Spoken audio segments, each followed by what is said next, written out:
Yep. 1 second. All right.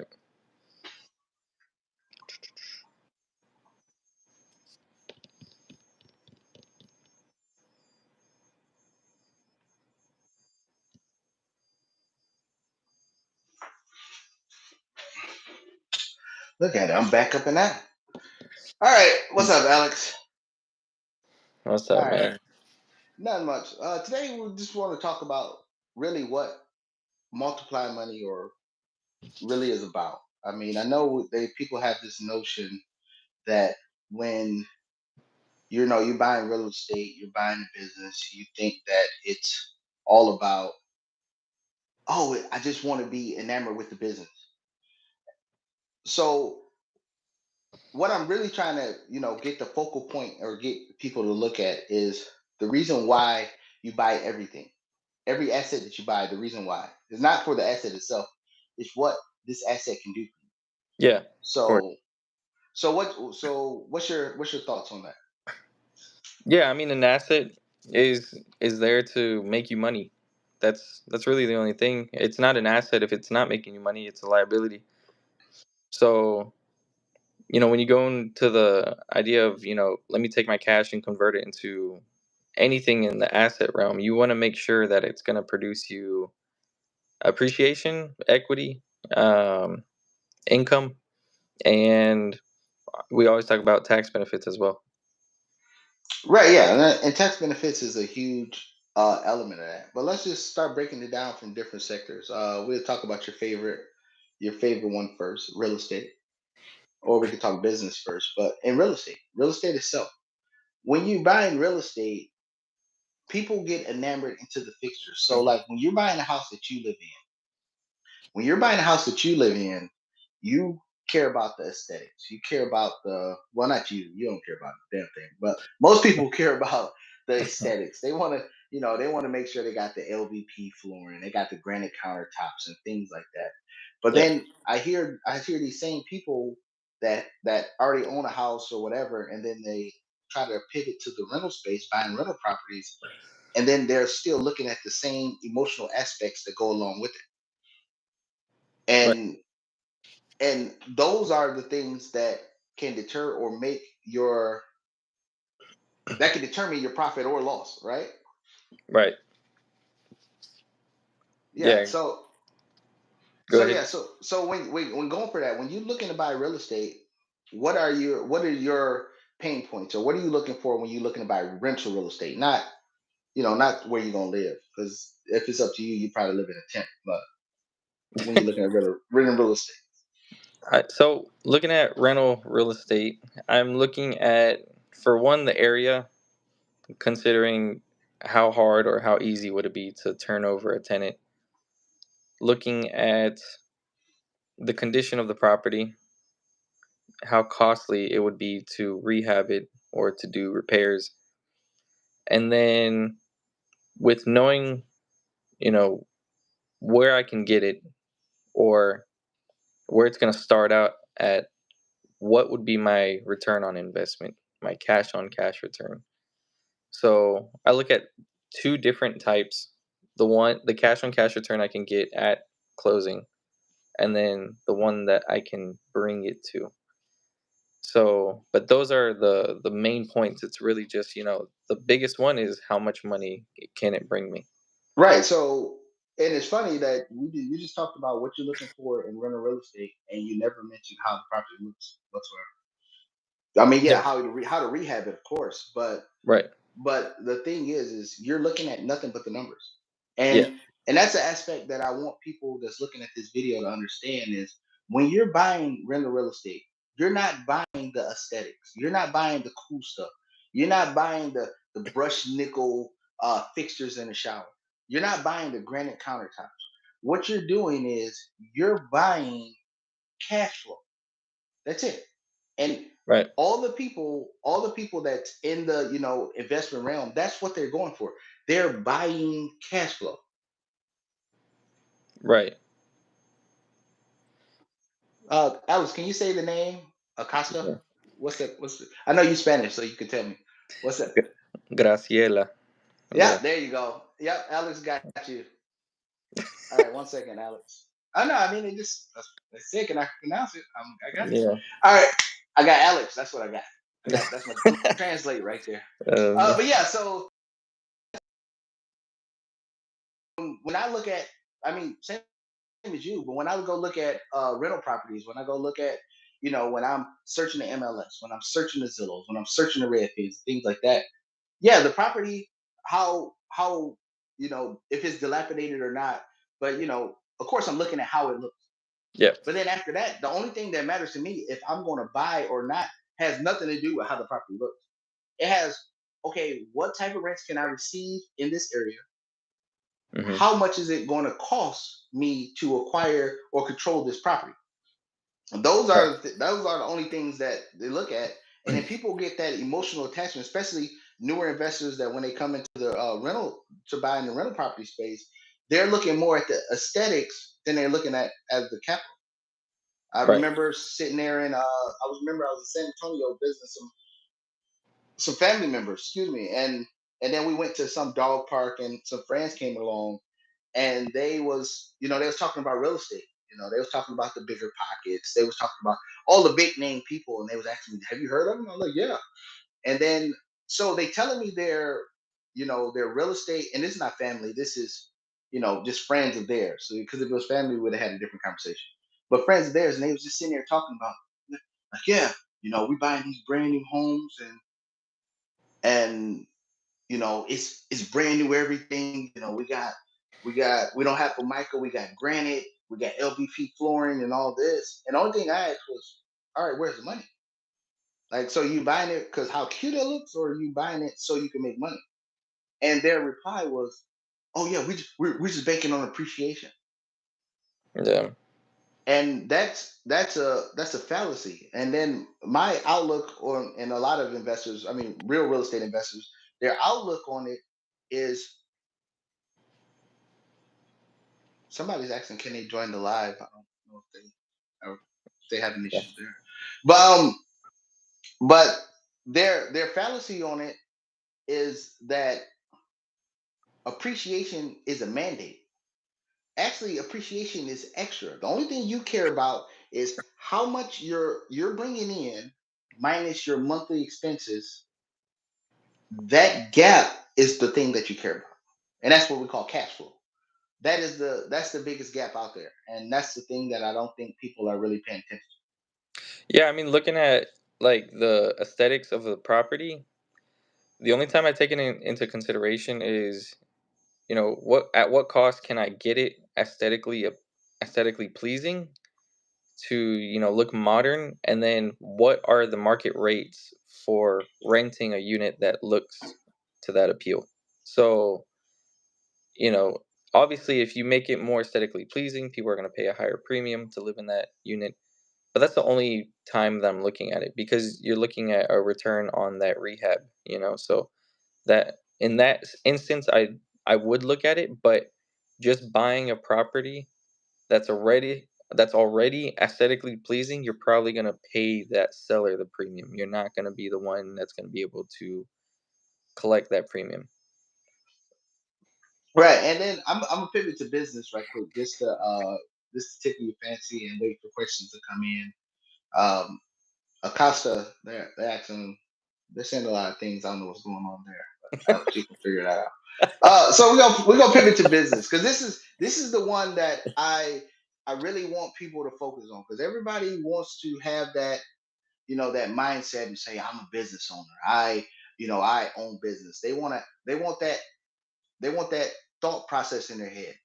Right. They are the start from scratch people, and it's crazy. And this is a funny thing, and it's something that you don't know. I'm gonna give you an anecdote. I have tried to start from scratch, and we're not even counting this YouTube channel, but I have tried to start from scratch 5 businesses. All 5 of them failed Yeah. because going from that ground floor to the alpha is so hard. It's so time consuming. And I'm not saying that. I mean, there's people that started from ground up. I mean, you got the Teslas, the Twitters, you got all that stuff. But the one thing that I realized is that it's so much easier to buy revenue than to build revenue or to create revenue. Sorry, to create revenue. So what I'm saying by that is it is easier for me to go buy another business that already have revenue, make it better to generate more than for me to start at the ground level and try to go build out someplace to make it better like that. Right.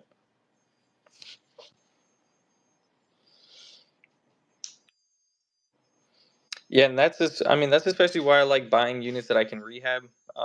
Because I mean, the potential's there, the price is there, the in real estate, if Mhm. you get a unit, especially in like Florida where prices are really high, I mean, you can get prices for like $100,000 lower if you find that same size property, but in like an outdated condition, and just rehab it. And then the rehab cost is not going to cost the amount that the um, price appreciation you can add, or the value add you can add to it. So that's where I mostly look for, I guess, is properties that need some work, and then put the work in, get them um, to modern conditions, and then upcharging from there.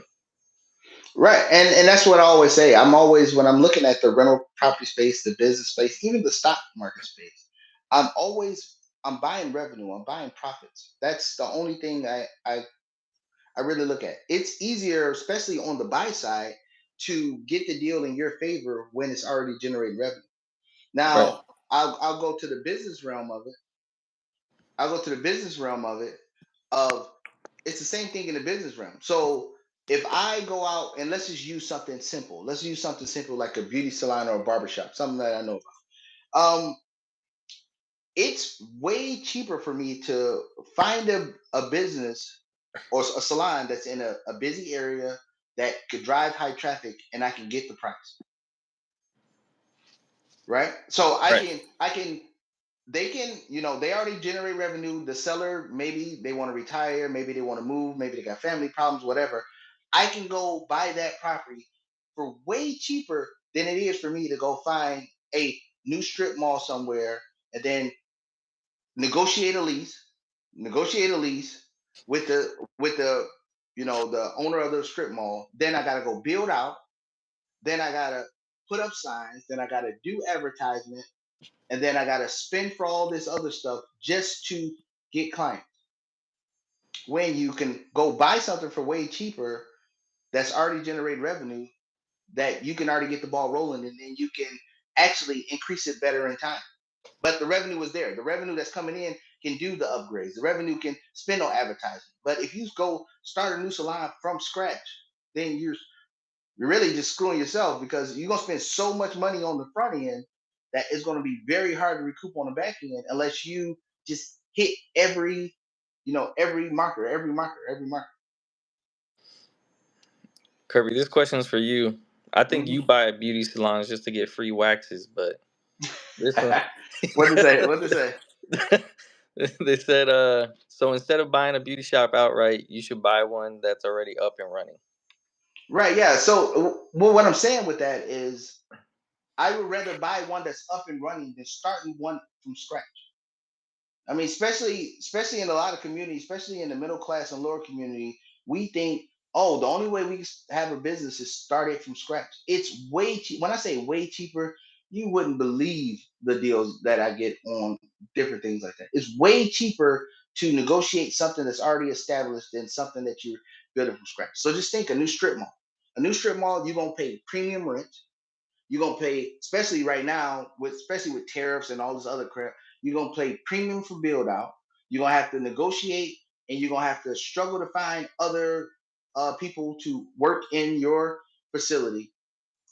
When you could just sit there and buy, like Alex, let's say you had one for sale, you're probably selling it at one time sales. So let's say you got a salon or whatever bringing in 100K a year. Hmm. You probably gonna sell it for one or two times profit. So I got to pay 100, 200,000, and I know that I'm going to, profit 100, 2,000, 200,000 a year. Right. Right. But if I start one brand new, I don't know what the hell will happen. I don't know what the Yeah. traffic flow is. I don't know what the hell that's going to generate from that. Yeah. Because it's gonna depend on you to bring that Yeah, that everything is income up. dependent on you. I mean, like if I buy a salon right now and they already have chairs, they already have beauticians or barbers or whatever, I already know I have something. Now it's just my job to improve that. I can use the revenue that's already coming in, and then I can improve the aesthetics. I can do upgrades. I can do all that crap, but with revenue that's already coming in, and then I can just improve, improve, improve, and make it better. I probably already got a sweetheart leasing agreement with the landlord because the person who sold it to me probably knew them for so long that I got a 10, 15-year lease with cheap rent.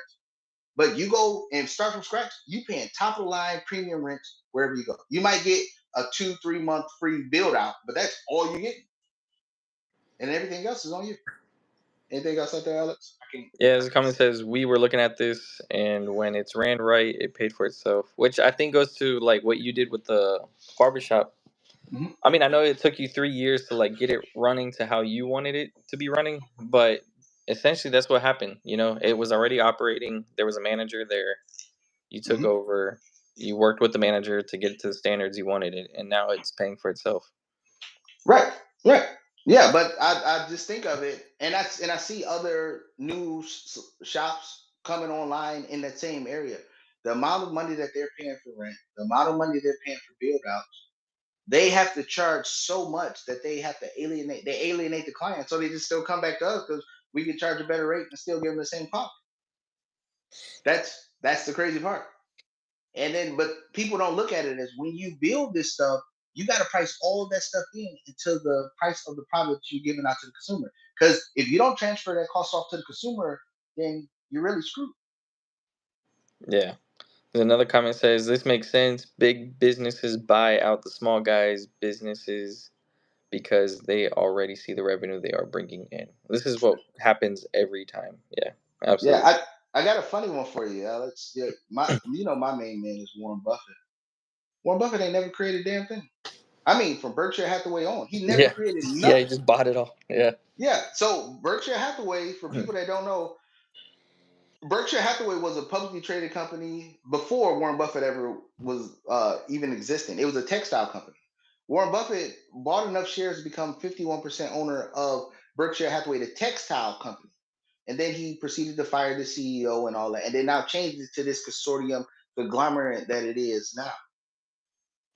wow. And Yeah, but everything that's in Berkshire Hathaway, Warren Buffett has not created. Even all the business that he's created, they have never created anything new. They just always buy revenue from other people. And he's beat the S&P 500 what, 30, 40 years in a row? yeah, That's what it is. It's better and it's easier to buy revenue than to create revenue from scratch. So that's just an anecdote out there. I mean, of course, you got the Zuckerbergs, you got the Elon Musk, you got the what's the guy from Microsoft? Bill Gates, You got the Bill Gates Jeff who created Bezos. stuff and they became uber successful. But I'm talking to the common everyday man. How can a common everyday man get to being better than they're yesterday? And Right. the way is just to buy revenue.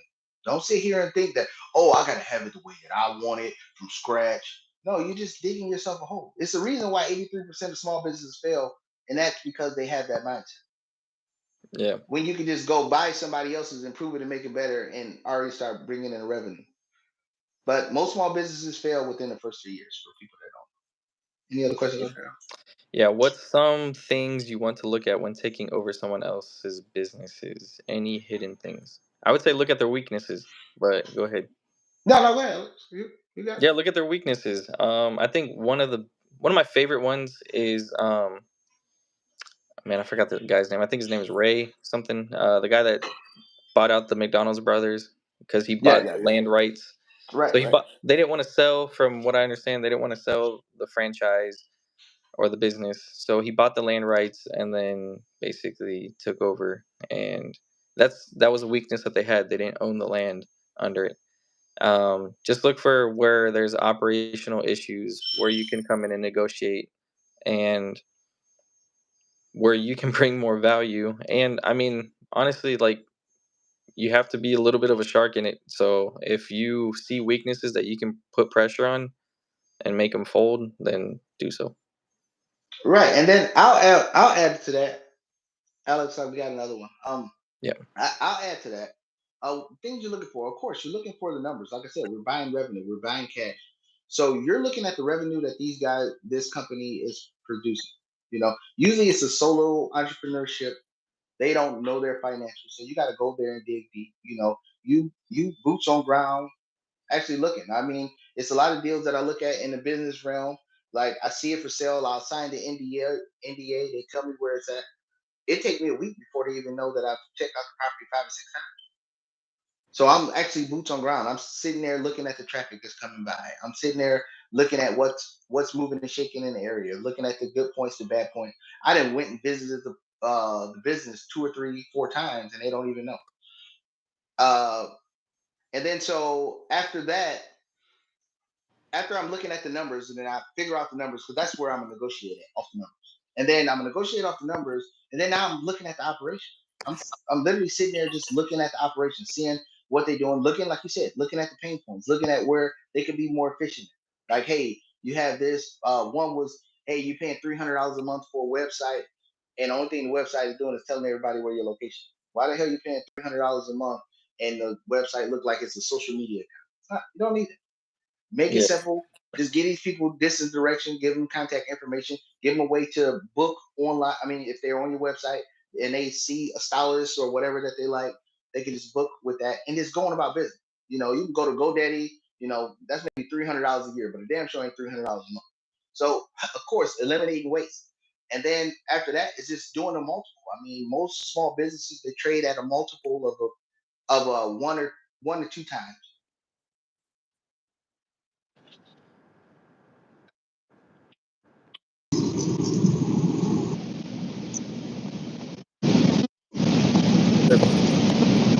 Your audio.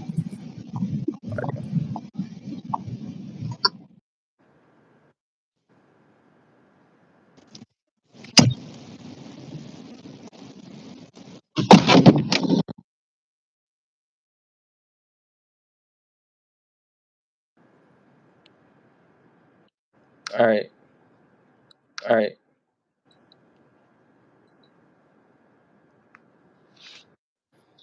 All right, there we go. Can you hear me All now? right. Cool. Yeah, I can hear you. About that. I think I had some connection issues. All right. So let's see. Ricard Taylor says, "Do you think you have to know about the business to own it?" Kirby, I think you would be better at answering this one because you bought the barbershop and you said like you didn't know nothing about really like cutting hair or anything. But I think the most All important factor to owning a business would be knowing numbers and knowing how to manage money. But go ahead. right, sorry, I missed that. I had connection issues. I'm sorry. What was that? What was the question?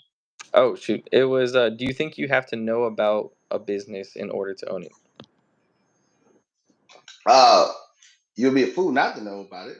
I Hmm. mean, like you just said, I didn't know a lot about the beautician business or stylist business, whatever you want to call it. I didn't know a lot about it. I didn't know a lot about it, but I got informed very quickly. So instead of me sitting there scrolling TikTok, scrolling Instagram, finding out the latest line dance going on, I started to immerse myself. Like I knew nothing about the space, so I need to know what's the average charge, what's the average cost for booth rent, what's the average charge for rent in the local area where I'm looking. So I'm trying to find out all of the information because, of course, if the employees themselves, if they know you don't know what the hell you're doing, then they're gonna take advantage of it. So I had to take an express course. Now, still to this day, I don't know how to do nobody hair, but if you want to, come over and let me try it on you, go ahead. God bless you. But I still don't know how to do the technical aspect of what the job does. But I know all the business aspects of what the business does.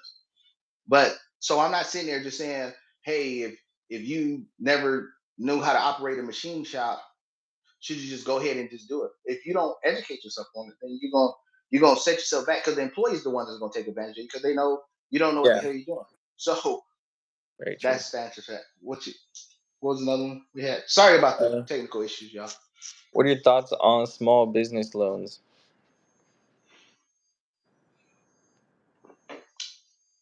I'll let you answer that one first, Alex. For small business loans, my opinion with taking out debt for a business is unless you have an immediate way to profit off that debt, then don't take out debt. So if you are lacking capital in order to get inventory, you can go right ahead and turn around and flip. Then maybe debt would be good to take out in that scenario. If you need debt in order to turn an immediate profit and an immediate revenue scenario, then it could be useful, just like the same way in real estate. But if you're just going to take out debt just to like purchase um, stuff that you need for the business, like printers and supplies and stuff, then I wouldn't go that route. All right, I'll take it. I'll take a step further, Alex. What you said was spot on. Would you take out a small? I would take out a small business loan for immediate returns. Meaning, if I was going to buy another business and make it my own, yes, I would take it out. But would I go get a SBA for to start on a clean slate? No, I just wouldn't. Especially if this is like my first or second venture into the business space. Now, if I didn't built up, damn near franchise, then go ahead. But starting out, yeah, I want an immediate return because the thing is, those payments gonna come. I mean, of course, you're gonna have build out costs and all that and time for that. But again, it's so much easier to buy revenue than to create revenue. So I would go spend my money and get an SBA only if I'm acquiring another business that's operational already. That I'm coming there to put I put my spin on it, my juice on it, and then I can multiply the returns of the business that's already there. Besides that, if I plan on gambling and starting from scratch, I'm probably going to raise capital from outside investors, family, friends, and then I'll do it that way instead of being on the hook for Okay. So another question is: are websites outdated? Is social media the way to go? I think social media is definitely probably the primary way to go, but I wouldn't completely rule out websites because if you have social media, you can use that social media traffic to direct them to your website. And I think maybe too, it depends on what your business model is. In some businesses, a website would be better than other businesses. Some might just be able to just completely run off of social media. But I wouldn't completely say websites are outdated, get rid of them because they still have their use, especially for like e-commerce platforms and such. that. That's a good question. First off, that's a good question, Alex. I love your answer. For me, I say it depends on who your customer is.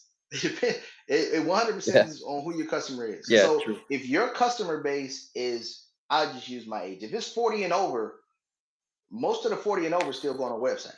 Most of the 40 overs use Facebook. We didn't got tired of figuring out how Instagram, IG, TikTok, Twitter, Facebook, Snapbook, all that. We didn't got tired of figuring out how all that stuff works. So I'm just being honest. It depends on where your customer base is. If your customer base is, I say, 35 and younger, then maybe you should use more advertising strength towards going in the younger generation. We're going with the social media realm. But understand, like I said, understand who your client base is, and then I'll go back to just a business. I mean, yeah, it sounds good to you could put out information on TikTok and stuff like that, which is great. But and that's going to the younger generation, but the younger generation really ain't got no money. Usually the younger generation, they come to your salon, hopefully they're convincing their parents to do it. So you want to have a happy medium between both. What else we got? All right, Um, another one is what about taking the loan out and using that loan to pay it back?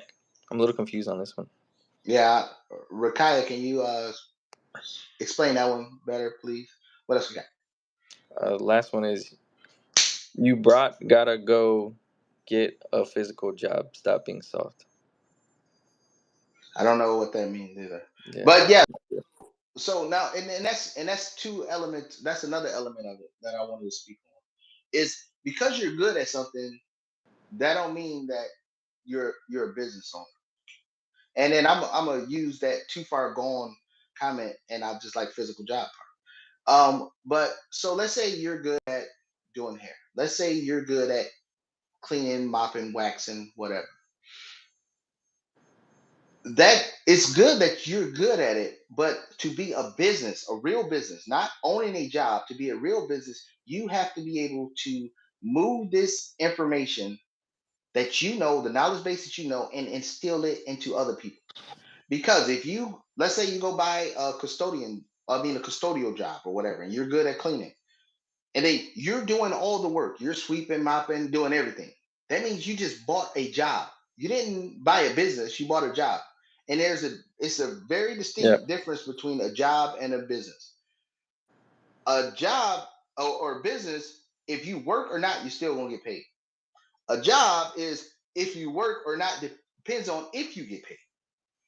So if you saying you a business owner, but you have to go there every day, 9 to 5, or however long your business is running, and you're a sole dependent on the revenue that the business generate, then you own a job. But if you own a business and it's employees or it's other people or it's automation or whatever that's generating the revenue for you, then you own a business. There's two distinct different things, because businesses you can pass off to your kids, you can pass off to your lineage. A job, it stops with you. Yeah, so she says, yes, some people get the loan to build the business credit, use that money to make the payments. I mean, I would just stress try to grow organically, as organic as possible before taking out debt. Um, I think credit is credit's very popular. People want to always talk about improving the credit score and taking out debt, but unless you have a purpose for that debt, then I just would stick to doing it organically. I agree with you 100%, Alex. I mean, the new fancy thing out there is, oh yeah, just build business credit. The question I have, it's okay to build business credit. That's fine.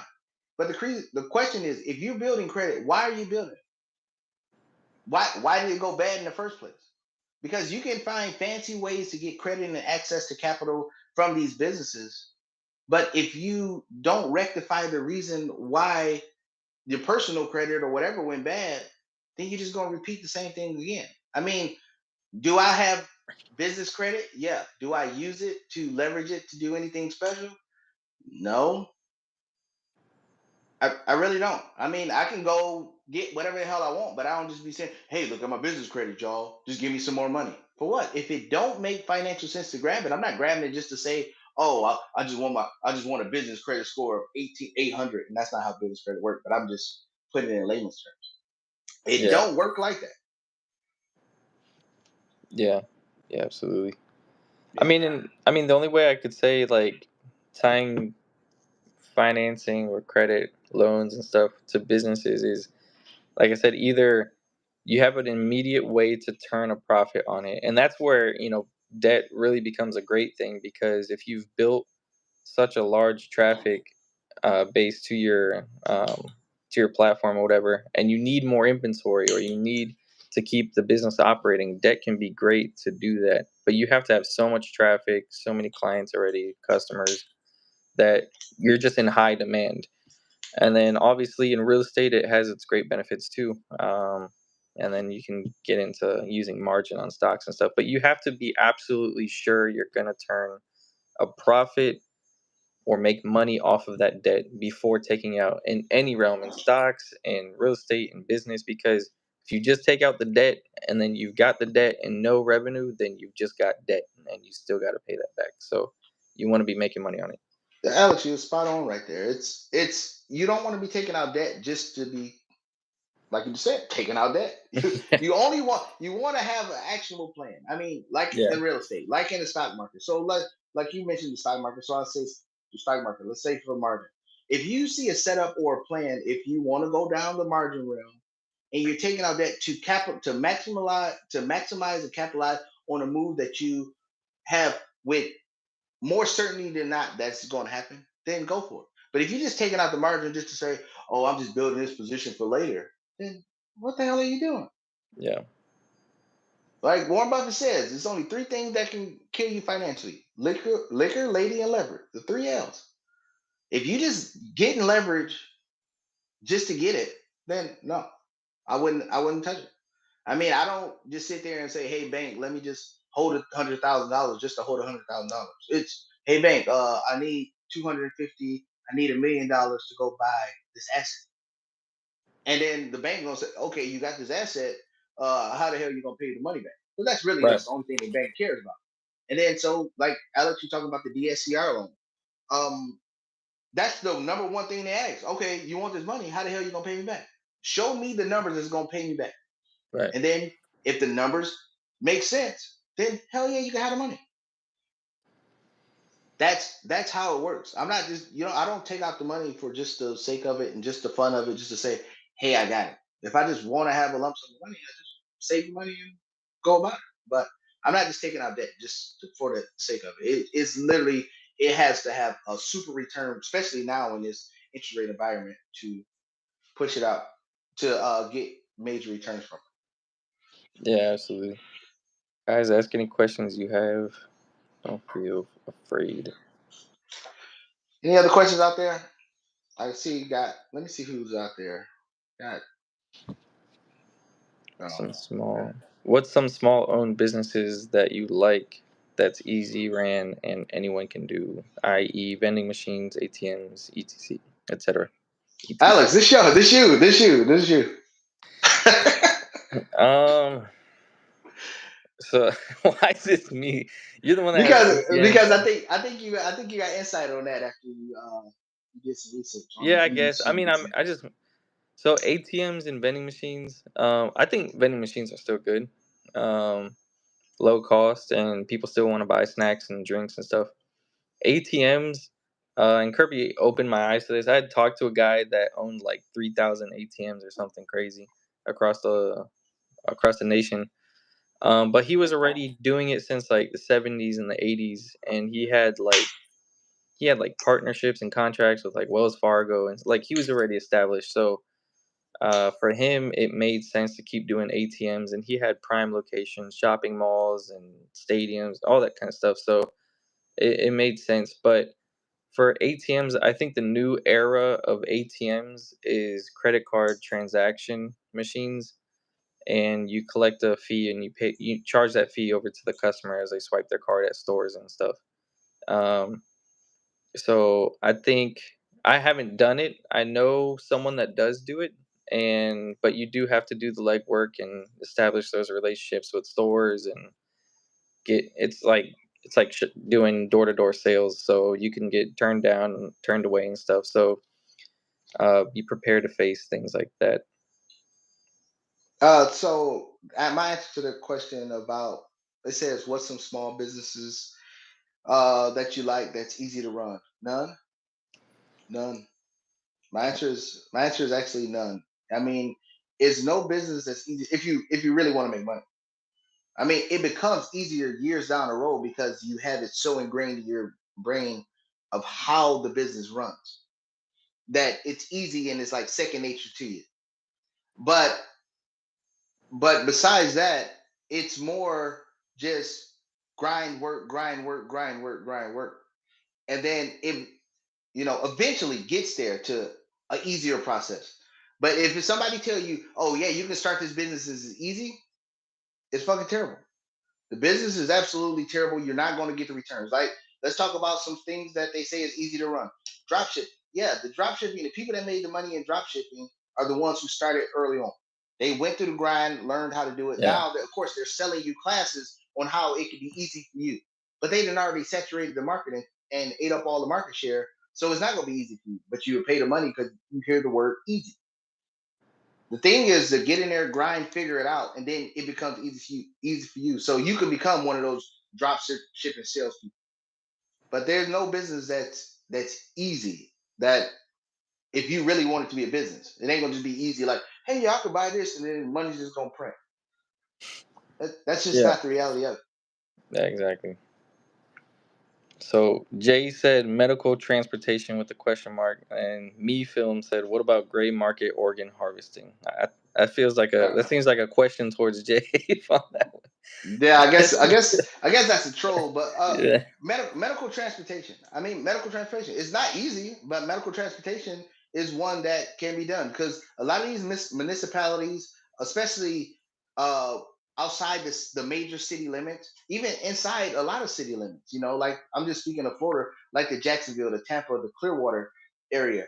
These municipalities don't have the funding to deal with to staff and make sure it's emergency services all around the area. So third parties and vendors have came online and I actually know a couple of them, but they came online to replace some of the emergency services because they want the municipalities want to use their EMS or emergency services for critical injured people, and then so everything less than critical, then all these vendors are taking up that spot, so they're not losing the bandwidth of the critical, the critical work, the people that work can work on critical situations.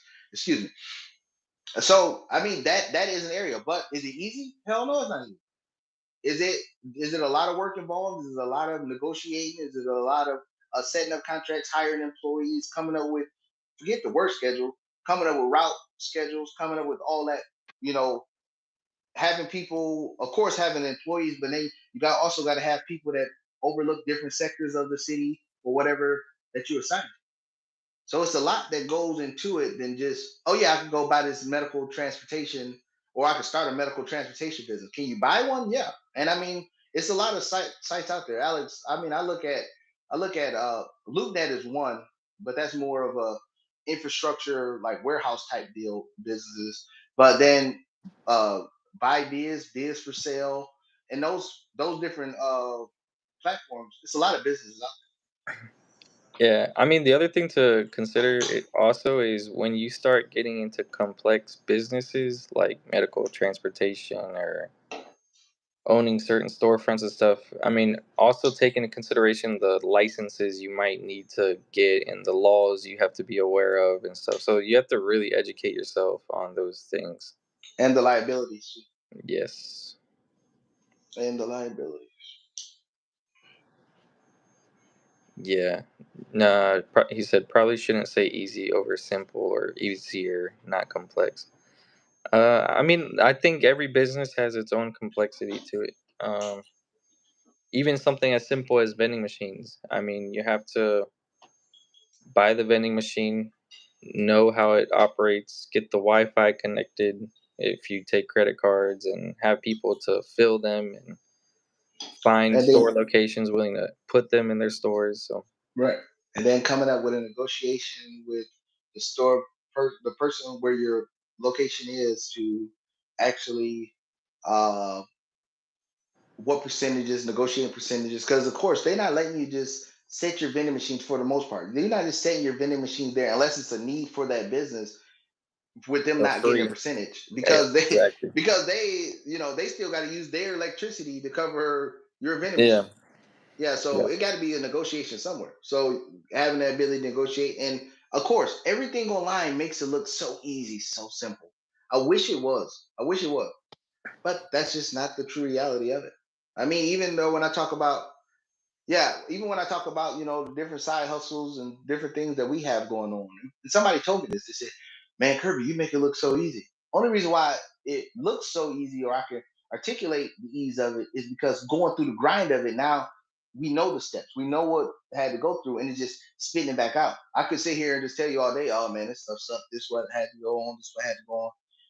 And what have you. But it's always a work. It's always a process that goes in, no matter what it is. If you want a good business to work with long that have a standing and is going to last for a long period of time. Yeah. I see somebody say real estate videography.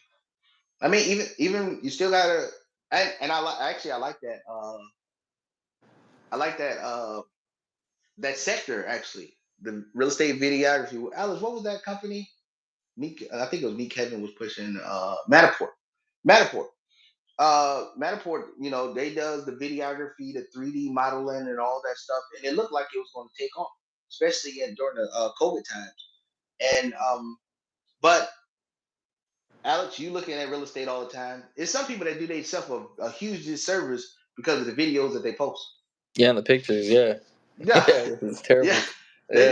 they do a huge disservice, and then a lot of people actually look at, and a lot of the buys and sales come from the actual pictures, meaning the leads itself. The leads itself, like if you look at some pictures and they look terrible, then you don't even want to follow on, even call a real estate agent to even say, hey, I want to do a walk.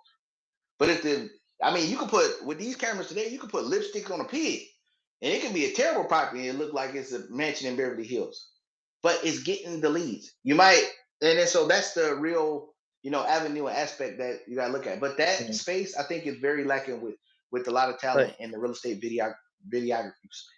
yeah, like that fourplex in up in Georgia that you and I both looked at. That the pictures look great, and then like after receiving the inspection report, it's like Mhm. got foundation issues. There's mold in the unit. There's like a whole bunch of issues. Like it was terrible. Yeah, and like things like that you see all the time, especially if you're in the real estate space often. You see people, they have pictures, they look decent, and then the true reality come in. But I think a lot of people miss a lot of leads because of the pictures and the product that they put out. They take it, you have the realtor take pictures all zoomed in on the iPhone, everything all grainy, bad. They got Android phones, and and then next thing you know, that really stomps the growth. But for me as a buyer, I love it because I'm going to look at a lot of properties. So hey, bad pictures, I mean, I'll have a lot of competition. All right, what about the laundromat business? That's a question down there. Oh yeah, yeah, no, what you think about Laundromat. Yeah, laundromats are great. I mean, I don't own one, but I've seen other like investors, especially real estate investors, that invest in laundromats. And I think the best way to do it as well is be like if you own the building that the laundromat is in, then you're just stacking revenues at that point. But laundromats, they definitely make money for sure. And I think it falls kind of in that aspect of like real estate.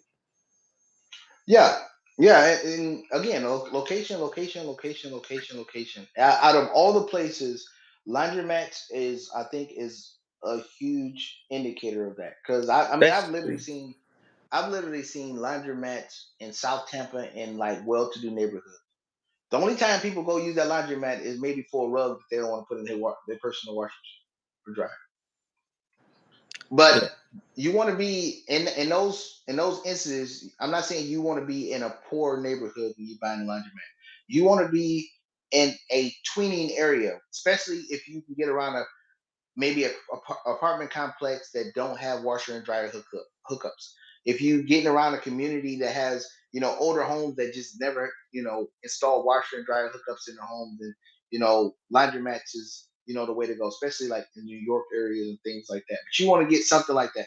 May cost you a little bit more premium, but I would rather be in a high traffic area that people need the service than just be in some desolate place where you get 15 to 20 people a day and then you don't have enough money to cover the overhead that's going in there. So I mean, laundromats is a good one, as you said. I think it's a great real estate play, especially because it's a need, not a want. Yeah, especially like owning a laundromat in an area that has units that need a laundromat and then owning those properties as well. So you definitely played on that end. Yeah, and then I believe I'm gonna mess up the name, but they said you just gotta collect the money every day. Yeah, and that's what I'm saying is find ways to operate more efficiently. Do you really need to collect the money every day? What if you switch the payment processes on the machine to a card base or something like that, so you don't have to go in there and go collect the coins out the machine every day, dump the coins and put them back. I mean, I'm not saying giving you a way to be lazy. I mean, but that would be a function, especially if you're investing into one that's remotely away. Unless you have somebody you super trust to go collect the money every day, I would find a way to shift off the coin based system, and not Coinbase, but people using coins, and then try to go to a card based system. So that would be an element of risk that you can eliminate in a lender. Yeah. And then having the right management in place, I think, would be the best to run it operationally. Yeah, yeah, yeah. Jay and Miss Me Film said fixing machine. Yeah, and then of course, you got other risk aspects to that also. Uh, make sure you have good contractors. Make sure you're reaching out to you know electrical people, plumbing people, and things like that, and you setting up those different business relationships beforehand before jumping all in, because you don't want to go jump all in and buy the laundromat. The next thing you know, a washing machine break and they be like $10,000 to fix it. Really, what we doing here? What Yeah. we doing? Yeah. So what else we got, Alex? Let's see. I like the idea of owning a laundromat. Yeah, I mean, and to your point with having the right contacts in place, that's one of the. I think that would be a. That's one of the priorities in buying any asset or business. Is you want to make sure that in that area there are reliable contacts that can help assist you in maintaining that asset. Like the instance where I was trying to buy that one single family property in Georgia, and there was no real estate management in the Right. area that I had eventually found out about, but no real estate management was not something that I wanted to uh, pursue the property on, because if there was any issue, I would be liable to evict the tenants, if anything, go do repairs myself or whatever. So, in instances like that, you want to know what, you know, and like you said, you want to be in an area that's kind of evolving. So you have accessibility to people and contacts that can help you. Right. Yeah. And then the last but not least space, I mean, I want to talk about it. When I'm saying buying revenue, that's the whole theme of this day is you want to be buying revenue.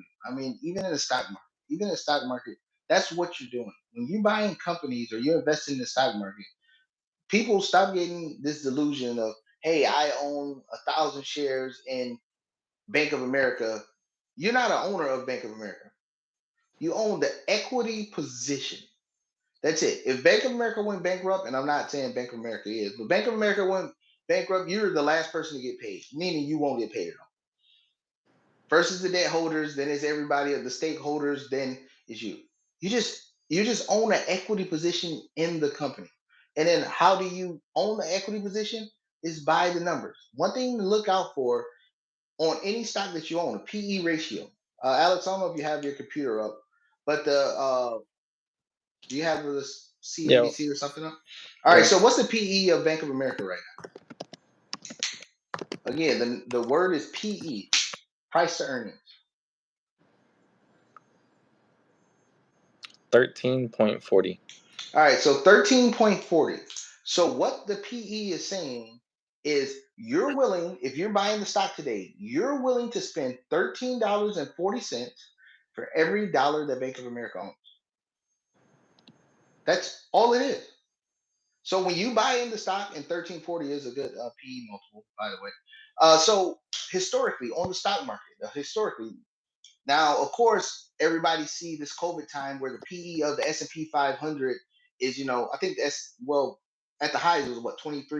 I don't know what it is today. What's the PE of S&P 500 right now, Alex? SPY.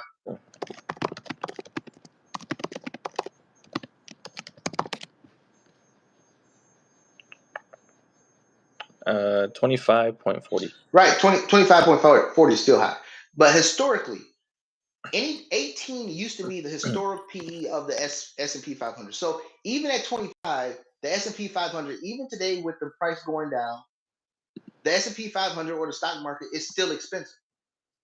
Still expensive. And then how they measured it before all this TikTok and all this other Robinhood and all these other people, these diamond hands and all these other people got involved in the stock market.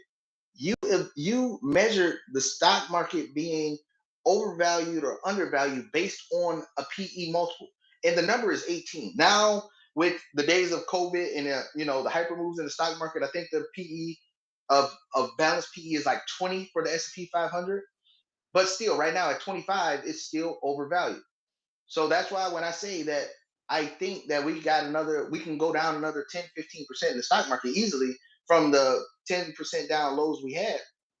It's fairly easy to do. But understand what you're doing when you're buying stocks. You're buying the cash or the profits or lack thereof profits. So don't get there and get disillusioned and confused. Tesla, what's the PE of Tesla right now, Alex? And the only reason why I'm bringing up Tesla is because everybody say it's so cheap. What's the PE multiple of Tesla? Yeah, right. Let me see. $129.13. So that means you're willing to pay $129 for $1 of earnings of Tesla. That's what you're saying. What's the market cap of Tesla right now, Alec? Let's see.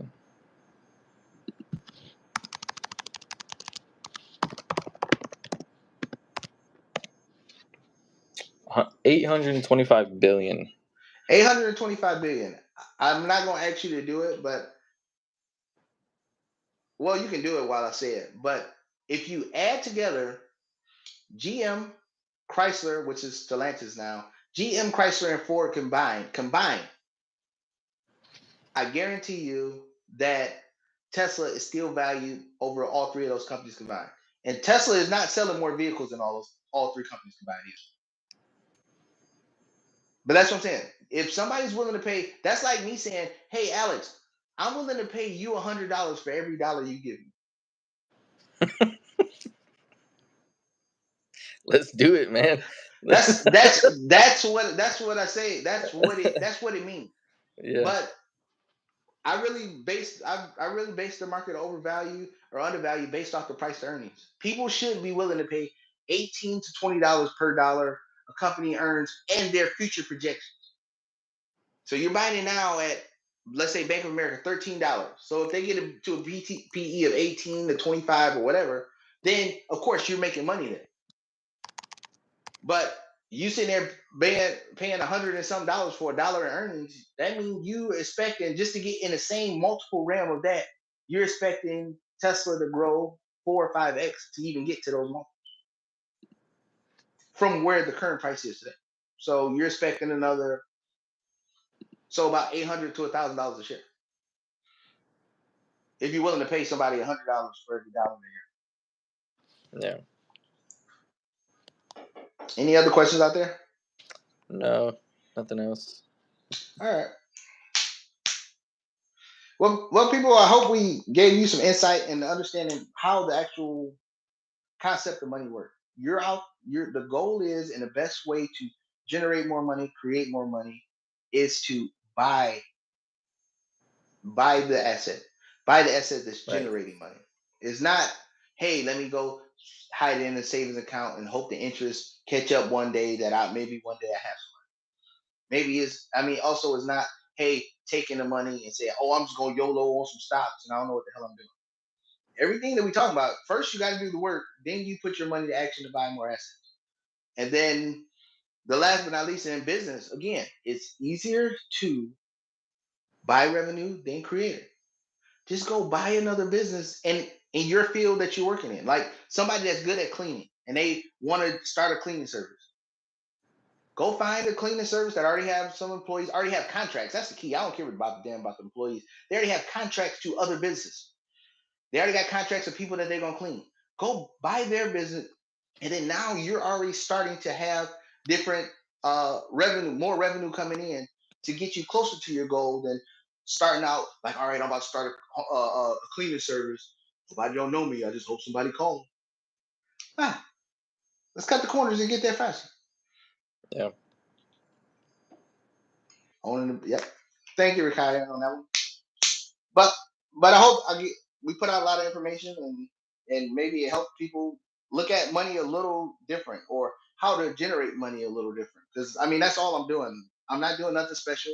I wish I was an athlete, so I couldn't. So I was doing something that most people couldn't do.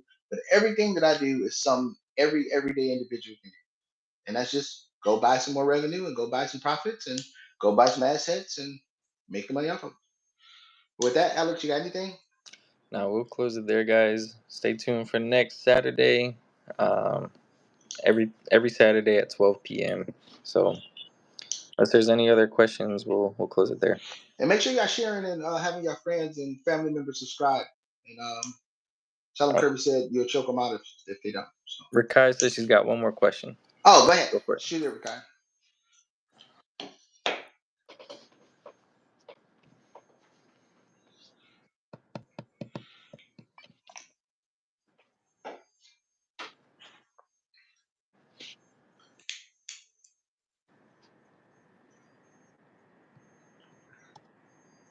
All the attention is on her right I know everything's on her. Like, dun, dun, dun. What is this question? now. Is it better to get a business that's making money or Or restate that real estate that's making money. Okay. No, that's a great question. I love that question actually. Uh, yeah, I'll just answer it. Return on investment. Return on investment would be business. I mean, if you just ran the numbers, if you bought an operational business that, hey, if you buying it and you're getting uh 20, 30, 40 ROI on your investment, or even let's say 10% ROI on your investment, it is way easier and way faster for you to increase that ROI in business than in real estate. Because remember, real estate, you sign an A-bucks to a year lease. So you can't even raise prices again for another year. And that's yeah. market dependent. So you can have a business, you can create as much revenue as you can. So if you buy a business that, let's say, has a 15% ROI, because that's what we usually shoot for in real estate, that return on investment will shoot up tremendously more because day one you can start putting in implementing things that can move your ROI from 20 to 21, 25, and things moving way higher and way faster than real estate. So if it was up to me, if I was just to pick one, real estate or business, if the business was, comparable, you see is long lasting, long standing, and has a long runway, I would pick business 100% of Yeah, the time. 100% of the time.